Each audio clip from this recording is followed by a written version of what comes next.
Hello, hello, and welcome back to the Empower Her podcast. I'm your host, Deanna DeBolt, and I have a special guest with me today. My guest is a head coach of the Divine Success Method, where they help women reprogram their core beliefs, ditch hustle culture, and unapologetically, if I can talk, lead from a place of divine feminine power. Their approach is equal parts science and spirituality, blending quantum mechanics, neuroscience, and financial strategy with energy work, intuitive leadership, and divine feminine wisdom. They're here to guide overworked women to break free from survival mode and master their divine feminine energy so they can experience success without sacrifice. Welcome, Ronnie Calla. Thank you. Thank you so much for having me and for that beautiful introduction. I'm so excited to chat with you. You and I connected virtually over LinkedIn. And I only say that because I work with a lot of career coaching clients and networking is a big part of what I do. So I'm always encouraging people to network. And I'm like, we did as well. So that's how we're connected. So it works out. I'm really excited to chat with you. Something we have to get into before we get into all the topics we want to today. I'm super big on spirituality and astrology. So I love talking about everyone's signs and all of that and how it relates to them. I feel like you can really get to know somebody. So I was just wondering if you would share with us your big three. For anyone that doesn't know what your big three is in astrology, it's your sun sign, your rising, or otherwise known as your ascendant, and then your moon sign. So I am a Capricorn sun, Pisces moon, Libra rising. Oh, that's an interesting mix there. How do you feel like that sort of affects your work and your career and what you do? Yeah, so I don't know very much about astrology. I'm only recently getting into what it means and the different meanings behind the signs and things. For most of my life, I only knew Capricorn sun, and what I knew about that was overworked, hard worker, overachiever, someone who's like driven and like goal oriented, maybe prioritizes work over everything else. And I'm like, yep, that's me. That's what I do a lot. I would say like the Libra rising is something I'm learning more about recently, which is ruled by Venus. I know that. So very much about relationships and being social and maybe more like calm and balanced on the outside, which I could see that too. Like I feel like I'm more of a calming presence rather than like a, whoo, I'm here, like let's go out and like party, or like I'm not really about that. So Yeah. I could definitely see that as like a Libra rising. And then for the Pisces moon, I know that's more about like emotionally sensitive, intuitive, maybe like more empathic.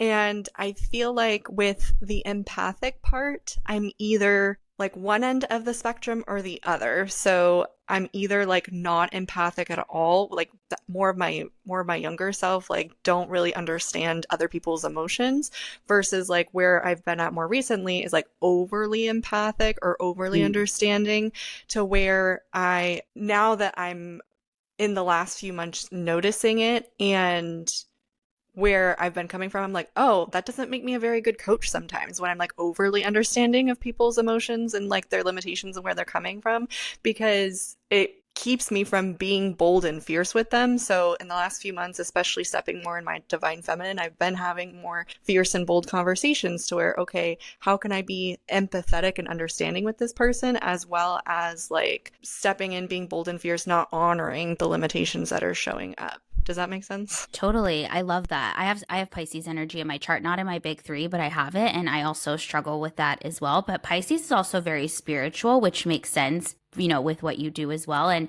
if I did the math correctly, Pisces is in your sixth house, which is like everyday work. So like your everyday work is very spiritual. So it just makes total that makes sense. a lot of sense then. Yeah, it makes total sense with what you're doing. So I just love to hear that from people. I'm like obsessed with astrology, and like you have a very different chart that I do, and yet we still have like common ground. It's so interesting to see and to see kind of how people mix. And what is your chart? So I have all fire signs in my big three. So I'm an Aries sun, Leo rising, Sagittarius moon. So very fiery, very independent, likes to do things on their own, kind of.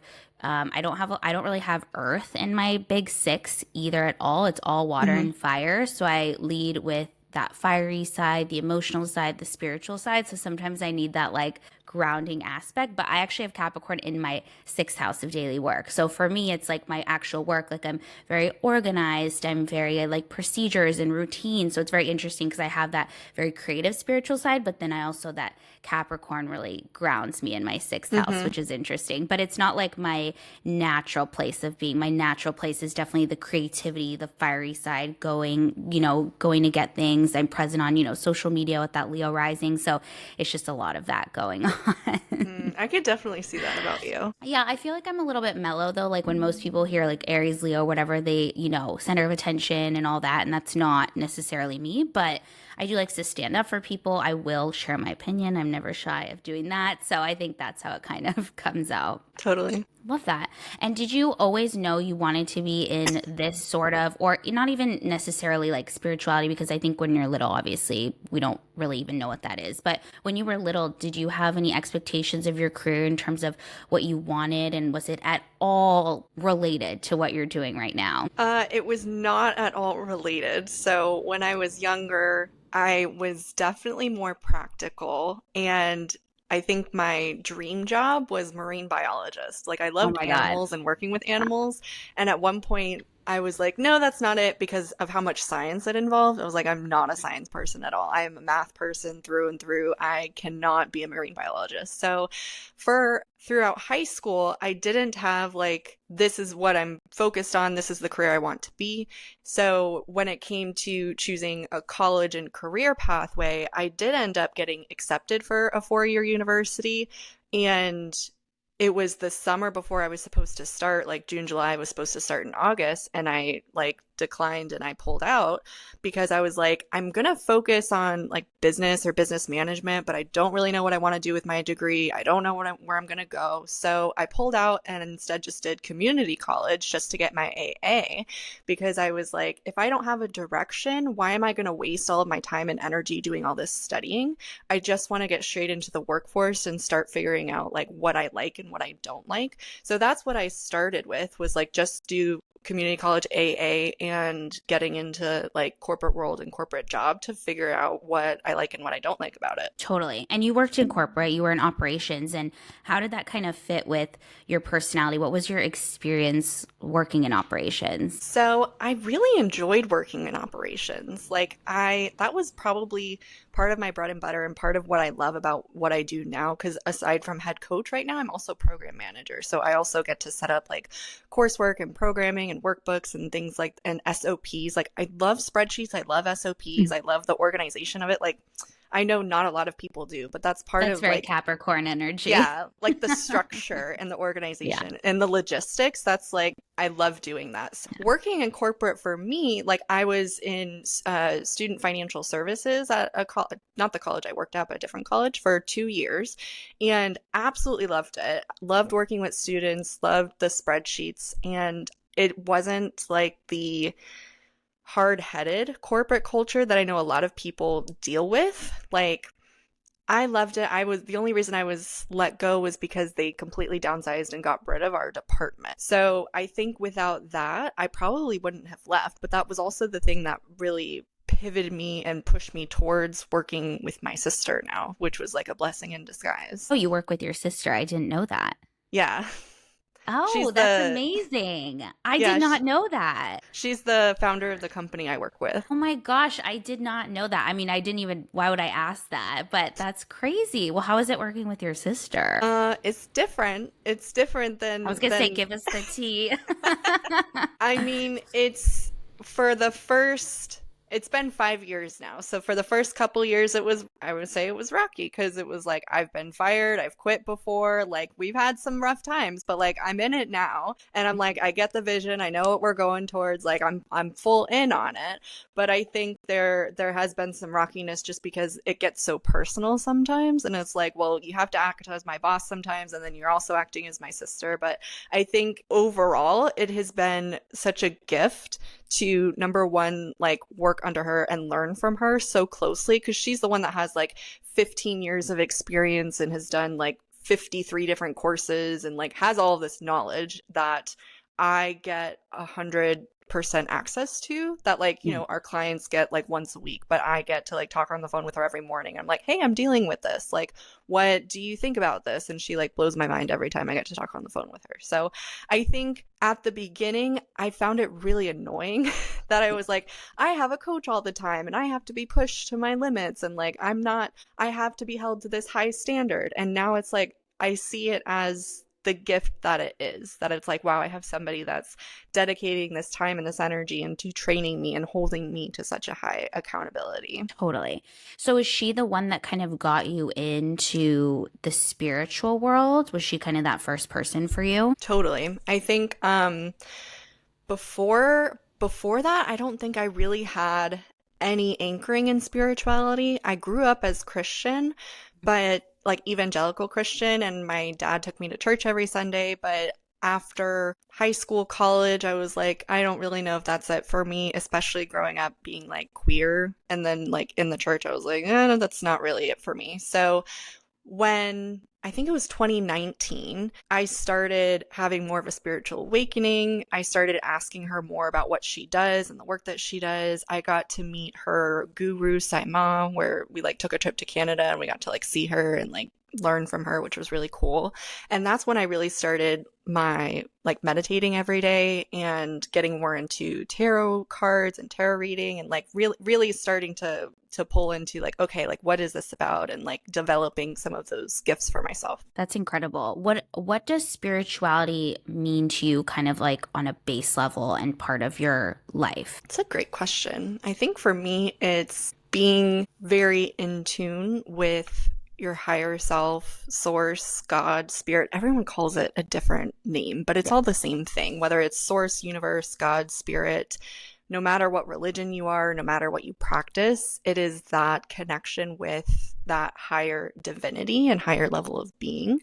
And the difference between that versus being super grounded in the 3D world, only focused on the 3D-ness of what's happening around you. Totally. That's a very interesting way to put it as well. And especially coming from your background, religious background, it can be very interesting to kind of see both sides. But I would imagine that there's a lot of similarities between religion and what we would call modern spirituality.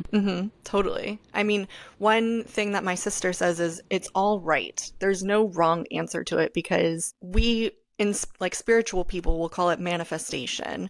Religious people will call it prayer. Scientific people will call it the placebo effect, the placebo method. But it's all the same thing. No one's denying what's happening. Everyone calls it a different name. It's just the same thing is happening. Does that make sense? Totally. And so when we talk about manifesting, because I think a lot of people, especially if they're not in the spiritual world, I think they have ideas about manifesting, like it's very woo-woo and it's very, you know, kind of out there. So how would you define what manifesting is? And then we could talk about the law of attraction as well, but like just general manifesting, how would you describe that to someone maybe who doesn't have a lot of experience with manifesting? So I think some people will say, oh, I manifested this, but I didn't manifest this, or I'm working on manifesting this. The truth of it is you're always manifesting something. You're always creating something, whether you like it or not. The basis of it for me is that your energy, your thoughts, feelings, and actions are creating your reality around you. And the more that you can tune in and see, and the more aware that you can become, that you are the creator of your reality, the more that you can actually change it and do something about it. I love that definition, because I think that that's so perfect, because it isn't about manifesting the car or the house. Like you are manifesting every second of every day, every thought you have, everything you say, every person you interact with, it's all manifesting. That's how I see it as well. And I think that's what people miss out on. It's not just about thinking about, I want $1 million. It's how are you showing up every minute of every day, and what kind of person are you being?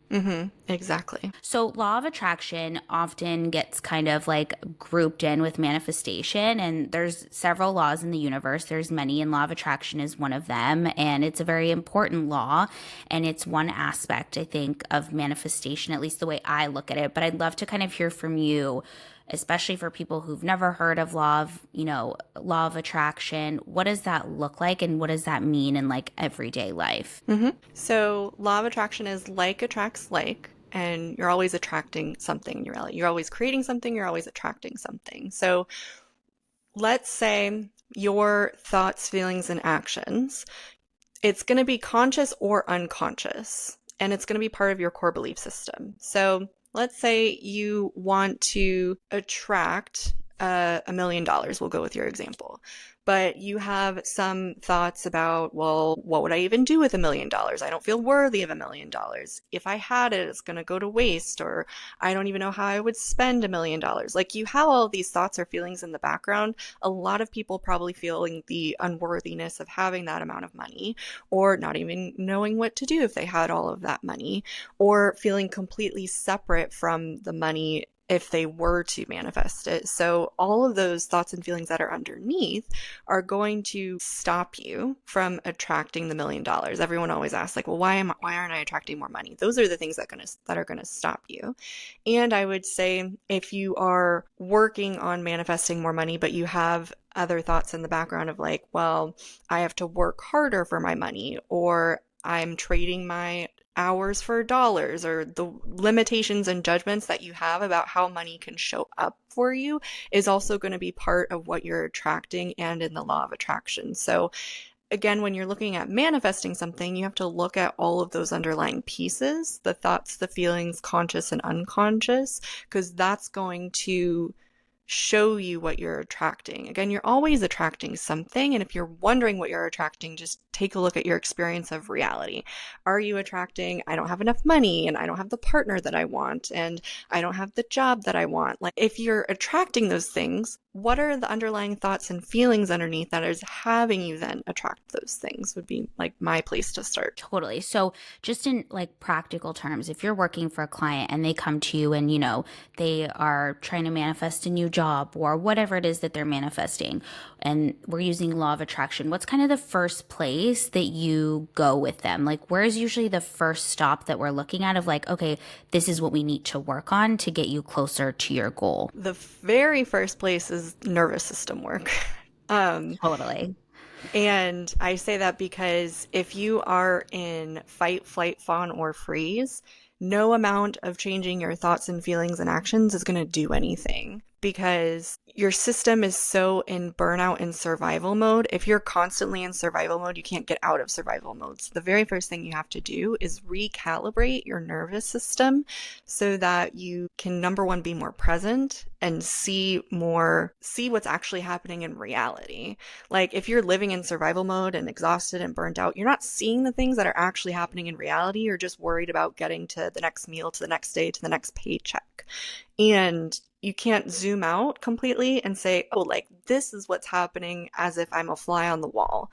This is what's happening if I actually zoom out and see from a different perspective. So number one, you have to recalibrate the nervous system so that you can be fully present to identify everything that's happening in the situation. Then I would say taking a look at, what are the thoughts, feelings, and actions that are happening right now. Let's just write it all out on paper. Let's get it out. What is the current thoughts, feelings, and actions? Okay, cool. Now that we can see that, what thoughts, feelings, and actions do you sense it would take to get to this version and this person that you want to be?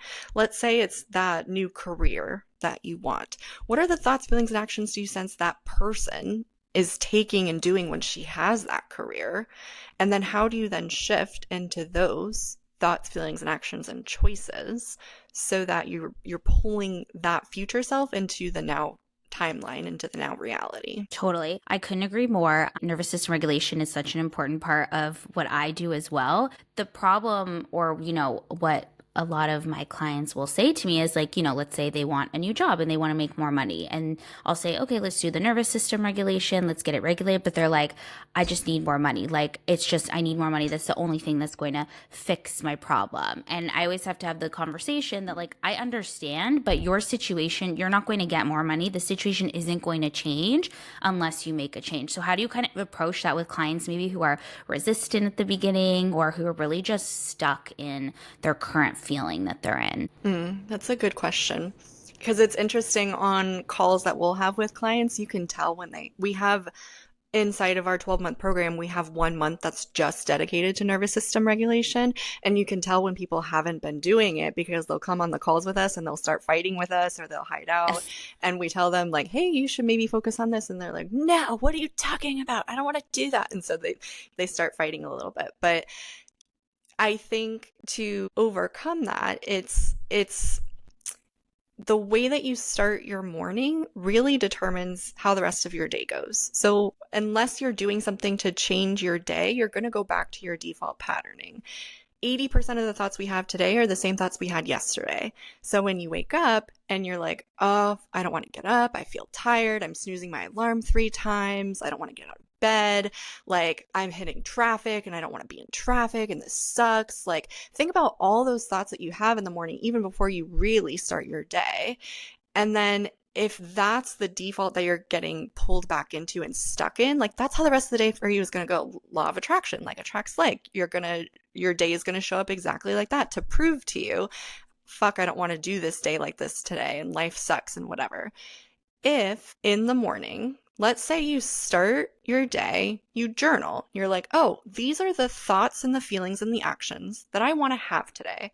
This is the kind of day that I want to have. I want to be filled with joy and love and ease and gratitude. And every person that I go up to, I want to give them a compliment and like have a deeply connected conversation with every stranger that I meet on the street.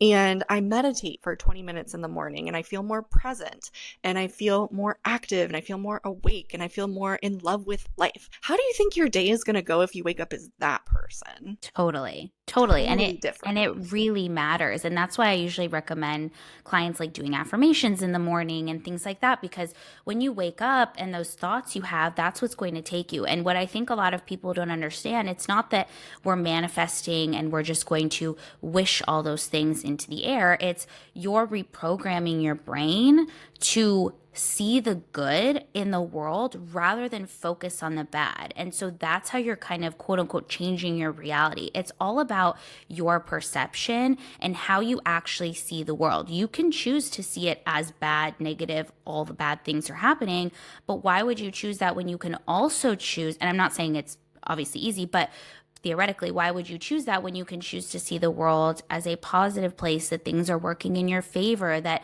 everything that's happening is benefiting you? Like even just looking at life that way, then you'll start to reprogram your brain to actually notice those opportunities, which will lead to even more positive opportunities. Absolutely. I saw this gal on TikTok that was like, I have it that every day is the best day ever, and I just get to find why it's the best day ever. And I Oh, I tried love that on that. yesterday because I went to SeaWorld and with a group of friends, and it was raining for like the whole morning, and it was like completely awful. We were like sitting in the car in the parking lot waiting for the rain to blow over, and I was like, well, why don't we like just run out in the rain? We'll like go like we'll run out, we'll get there, we'll make it happen. 10 minutes after we get soaked in the rain, absolutely soaked. I'm wearing jeans, like completely wet. 10 minutes after we get into the park, completely sunny. Like no more rain, completely sunny.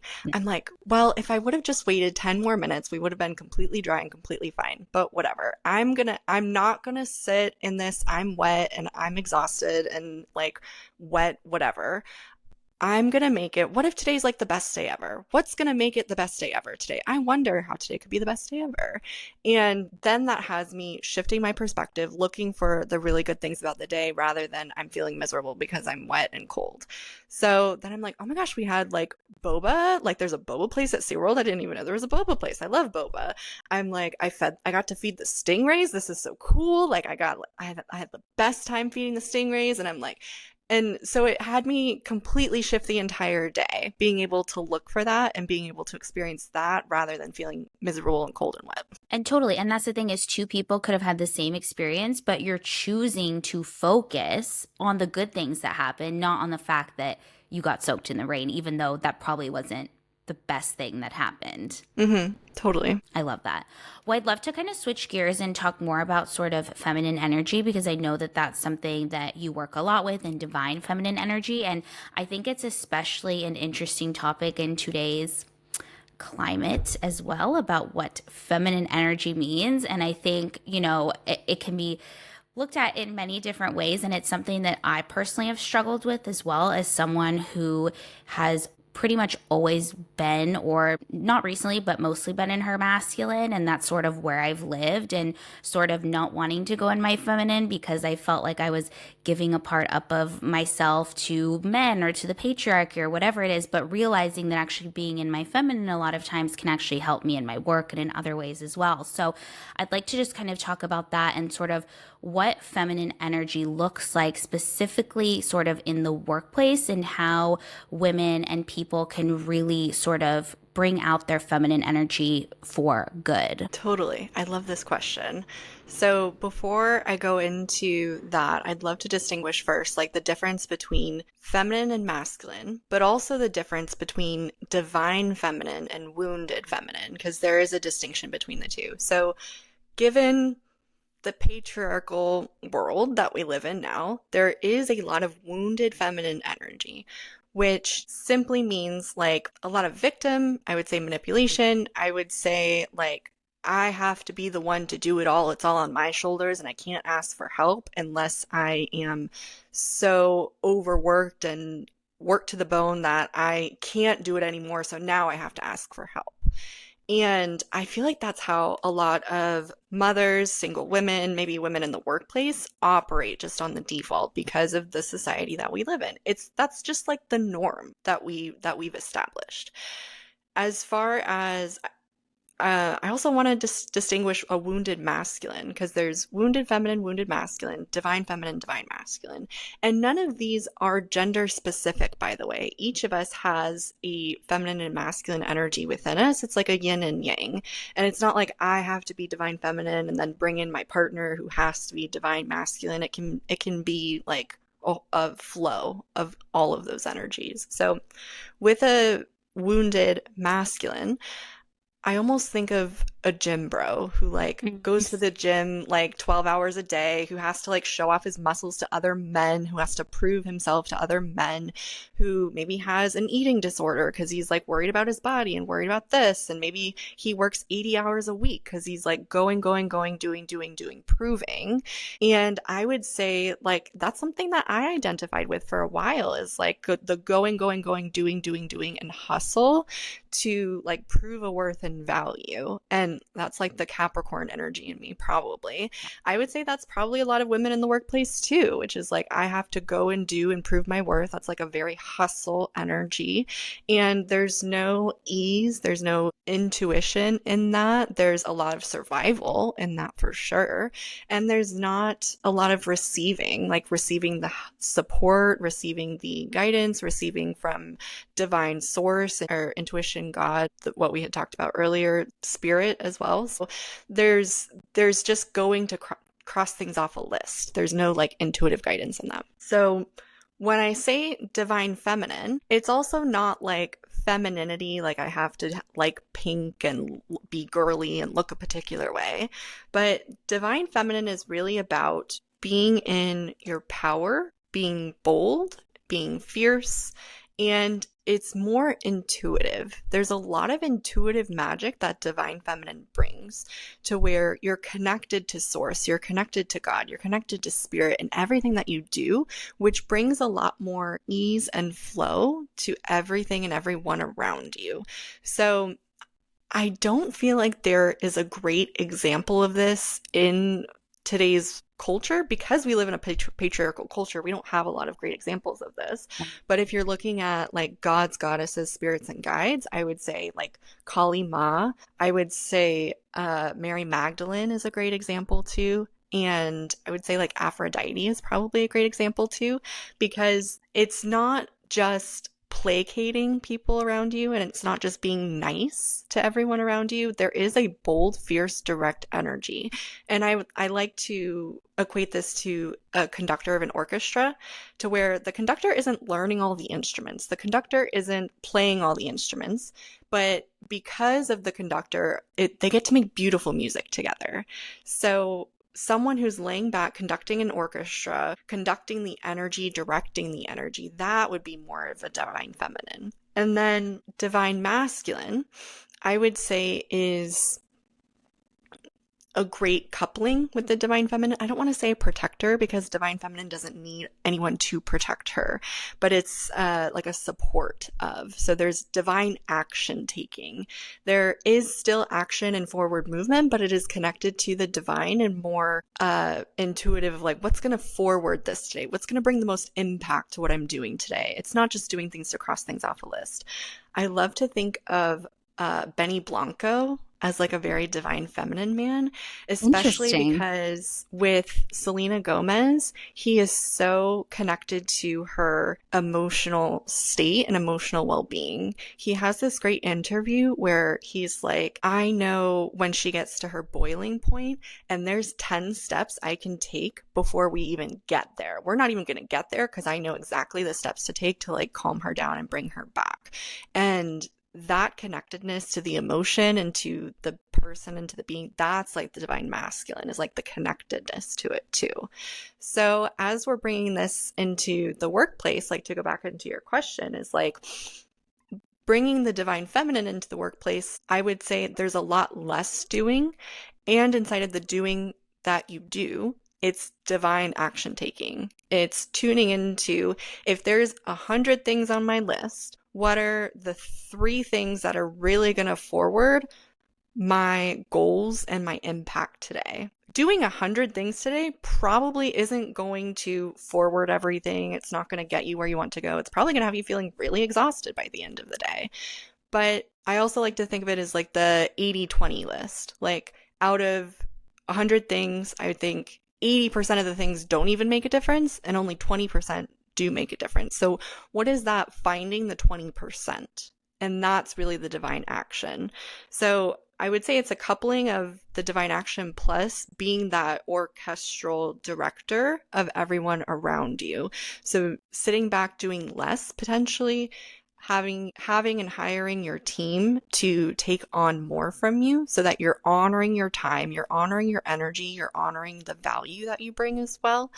And there's also a balance between work and personal, for sure, that I think a lot of people don't have. And when I say balance, I would also say a lot of people really like 9 to 5 and then 5:01 I want to turn off my brain from work. I have a controversial opinion about that Let's because hear it. if you turn off your brain completely at 5:01, you're not actually open to receiving. You're not open to receiving like any insights or intuitive guidance or any other pings or ideas that may come at 5:02. So especially for business owners who are like, I only want to work 4 hours a day, 5 hours a day, and then be done with work for the entire day and not think about it anymore. If you turn it off, you're not receiving any like creative things that could forward your business and forward your impact. So like, let's say you're on the computer for 4 or 5 hours.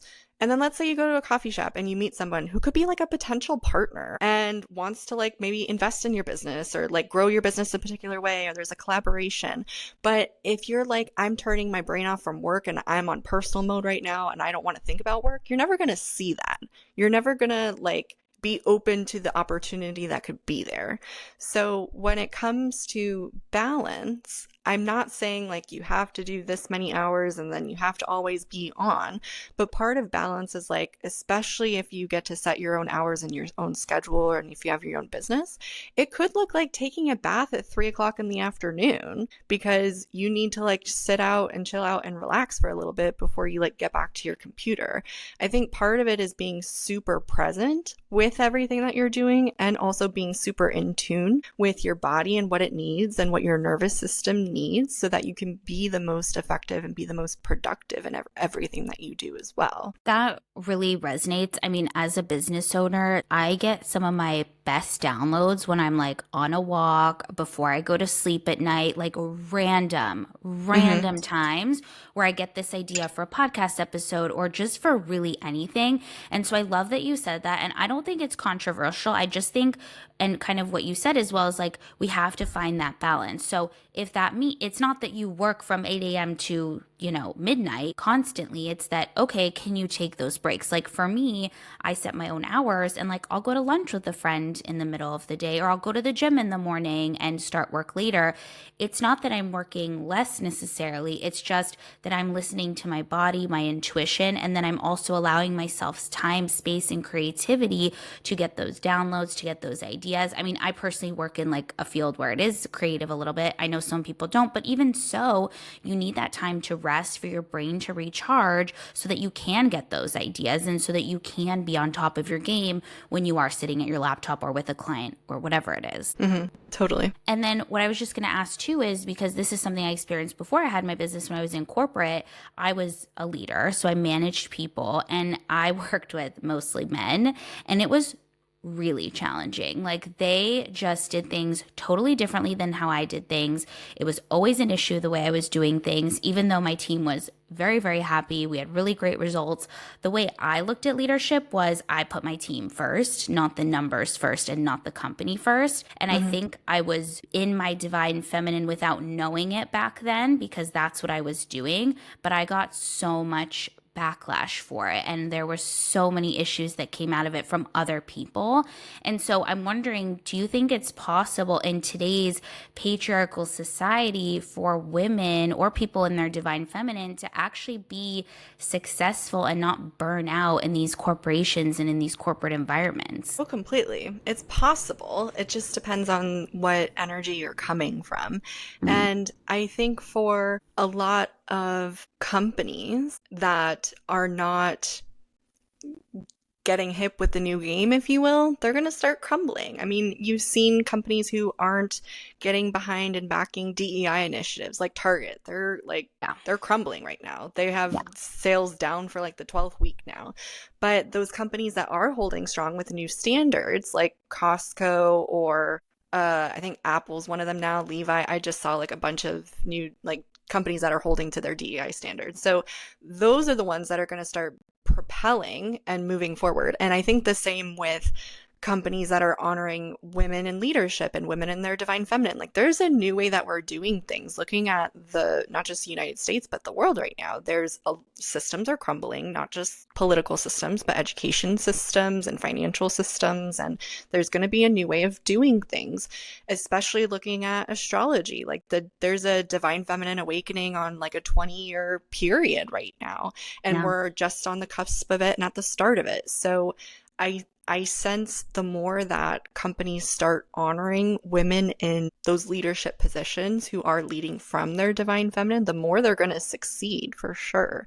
And it's not going to be every company. So if you're a woman right now and you're in a leadership position in a company that is very much a stronghold in patriarchy, it may be having fierce and bold conversations of like, look, this is what works for me. This is what doesn't work for me. And if you can't fulfill on this, then I'm gone. I'm leaving. And like finding some other like opportunity and way to honor your divine feminine. Like it may be coming to that point at this time, especially when we're at this immense crossroads period, if you will. I mean, that was one of the main reasons I left corporate as well. Like I had moved up the ladder significantly, 4 promotions in almost 7 years. I pretty much did everything I wanted to do, but I felt so completely burnt out. I didn't feel like I was appreciated for what I was bringing to the table, which was different than all the other older male leaders. And it was a reason that I left. And I think if companies don't start to appreciate women and that feminine energy and DE&I and all of those things, because we all bring something unique, it is going to be a problem long term. They're not going to be sustainable, and they're just going to keep supporting these patriarchal tendencies that aren't going to work long term. 100%. It's interesting because you mentioned sort of this idea of doing less. And I know a lot of times we kind of talk about that in the way of femininity and what that looks like. But from your perspective, how can we actually do less being in our divine feminine without it affecting whether it's our work, our household, like whatever it is that, we're doing? Mm-hmm. I think this goes back to like the 80-20 rule. So if you have 100 things on your to-do list, there's probably only 20 things that are actually going to forward what you want and desire and to make a difference. And as you are tuning into what those things are, there may be only like three to do today. So instead of focusing on, okay, this is my to-do list, I have 20 things on it, what are like the top three that if you get done today, maybe if you get done before noon, would have you feel super productive, would have you forward something today, and would have you forward your brand and your impact and like the things that you're out to accomplish. And number one, it's going to have you feel more productive because it's like the top three things that are going to forward something. And number two, there may be nothing else to do that day other than those three things. I would say it's also part of asking for support and asking for like guidance from other people, especially if you have a partner or if you live with roommates or other people. It's like not having to be the one that does the dishes and the cleaning and the everything around cooking around the house. It's asking your partner for support. And we had a client recently actually who is leaning more into her divine feminine. And one of her homeworks was to ask her husband, like, how do you want to support the divine feminine? Like, as I'm stepping into my divine feminine, how do you want to support me as like a divine masculine? And part of it could be taking on a lot more shit around the house. It could be like planning more dates. It could be taking care of the kids more often. It could look a bunch of different ways. And for me, inside of my partnership and how it looks like I focus on work and I focus on my clients and I get to focus on that for a lot of my time and space, and my partner does almost everything around the house. Like she does the dishes and the cat litter, and like there are nights where I cook, but for the most part she's like cooking and taking care of things and managing things. And for me, that feels, and she like runs my baths all the time too, which is like that feels like really nice add for me. So a lot of it could be passing off those tasks to other people and just seeing like, hey, like how would you want to support the divine feminine? How would you like to support me? If that is like a romantic partnership, potentially. If it's roommates, maybe it's like, hey, I feel like there are some things on my plate that I could like give to you as well, or like let's have a conversation about how we can contribute to the house together. And if you're a woman, you're probably doing a lot more than other people around your house anyway. There's a lot of mental load that we tend to just take on from other people and think about other people. And you're probably taking all that on without even like realizing it or knowing it. So sometimes it's appropriate for other men in the house, whether they're romantic partners or not, to take on more doing because you hold such a level of like mental capacity and you're always thinking through things in a particular way. I think there's a saying that a man makes a house and a woman makes the home. So like men have the divine masculine, I should say, because it's not gender specific, but the divine masculine has a very much doing energy and the divine feminine is very much a creation energy. So there may be like for example with my partner, like we just got a lot of new furniture and I got to pick out like some of the furniture pieces. I'm like, oh, this would great here, this would do great here, and then she put it all together. That was like the contribution. So it's like there's this creative energy that I'm like seeing things and how they go together, and she's like, oh, like I can do it and I can put it together. So sometimes that's like the contribution, what it can look like, rather than this 50-50 split of how much each of us are doing in the 3D realm. Does that make sense? Totally. And this is such a good conversation because, I work with mostly women, and a lot of the women I work with are single moms, and they're literally doing everything and more. And sometimes I'm just like, maybe the dishes can wait tonight, or maybe you can hire someone to do, you know what I mean? Like Yeah. and they don't even think of things like that. And I've had this struggle as well. Like I grew up being the ultimate girl boss, like literally doing everything, super independent. A man could never, right? Like that's how I grew up.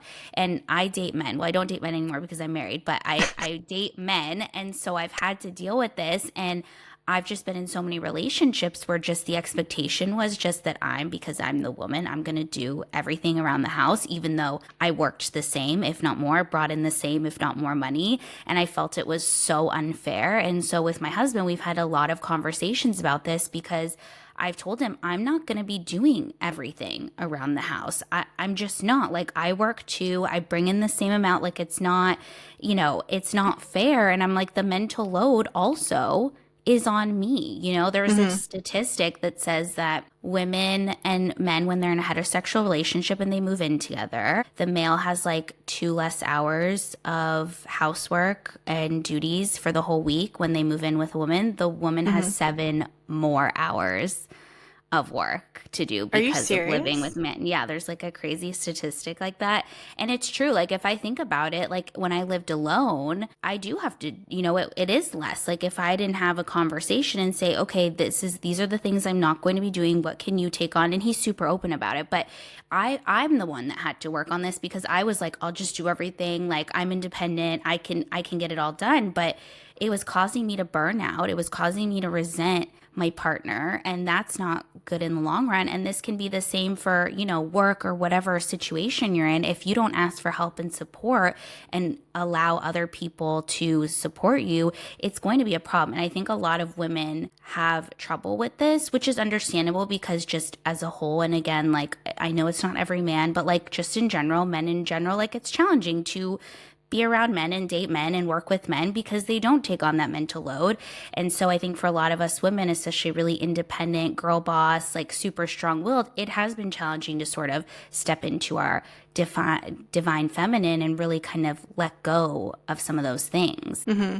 Absolutely. That's a wild statistic. And it makes Yeah. so much sense when you say that. I mean, I was in a 7-year relationship with someone I was with since high school, off and on given. But when we lived together, like that was the complete experience that I had as well. And there was a point where I was working and he was not. And I had him be in charge of like the housework and like the things to do, like cooking and cleaning and all of that. And I still felt like I was doing more than the things that he was doing. Yeah. Well, even just like, I don't know, having the grocery list or remembering to get the god kids a present or whatever it is, like that's what I've had to explain. Like, do you understand the mental load? Like, my brain already functions at 5 million hours, like 5 million minutes an hour, whatever it is. Like, it's hyper speed at all times. I'm also someone that loves lists, is very organized. Like, I think about, Christmas gifts 6 months in advance. Like that's just my personality. But like Hmm. it needs, like the other person that you're with needs to support that because otherwise you're just going to feel completely burnt out and it's going to lead to resentment. And this was something I experienced because I saw this in my parents' relationship and they got divorced. And I went the opposite way. I was like, I'm never going to be in that situation. And I went so opposite that I couldn't rely on anyone else for Mm. support. And of course, it matters like the partner you pick and the people you work with. Obviously, that matters. But it's really challenging to kind of step out of that, especially when working in corporate and you're with a lot of masculine energy, a lot of it wounded masculine energy. It's hard to kind of step into that divine feminine and bring that home as well. It's quite challenging. Hmm. Completely. And especially, like I said, in a culture and in a society where we really set up men for success. We set up men for Yeah. success in business and in relationships. Like we set up marriage as men courting other men so that they could have property of a woman.